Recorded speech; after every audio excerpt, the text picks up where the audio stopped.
रमज़ान का महीना बरकतों और रहमतों का महीना है, लेकिन क्या आप जानते हैं कि कुछ औरतें ऐसी होती हैं जिनका रोज़ा कबूल नहीं होता। आज हम आपको बताने जा रहे हैं कि कौन सी 5 औरतें ऐसी हैं जिनके रोज़े अल्लाह ताला नामंजूर कर देता है। गिबत यानी किसी की पीठ पीछे बुराई करना इस्लाम में सख्त हराम है। अल्लाह ताला फरमाते हैं कि गिबत करने वाला अपने मरे हुए भाई का गोश्त खाने जैसा है।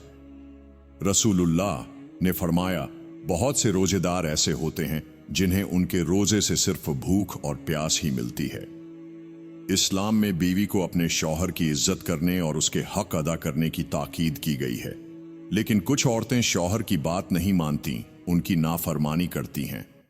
रसूलुल्लाह ने फरमाया, जो औरत अपने शौहर की नाफरमानी करती है उसके अमल अल्लाह तक नहीं पहुंचते। एक औरत दिन भर मोबाइल पर बिजी रहती है, नमाज नहीं पढ़ती, इबादत नहीं करती। रमजान सिर्फ भूखा प्यासा रहने का नाम नहीं है, बल्कि यह इबादत का महीना है।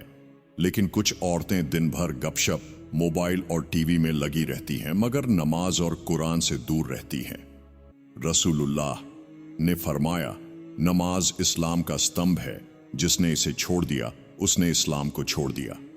समाधान बताया जाता है कि रमजान में ज्यादा से ज्यादा इबादत करनी चाहिए और वक्त जाया नहीं करना चाहिए।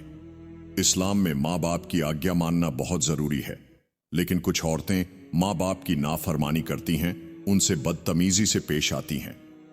रसूलुल्लाह ने फरमाया, अल्लाह उस शख्स की नमाज और रोजे को कबूल नहीं करता जो अपने माँ बाप का नाफरमान हो।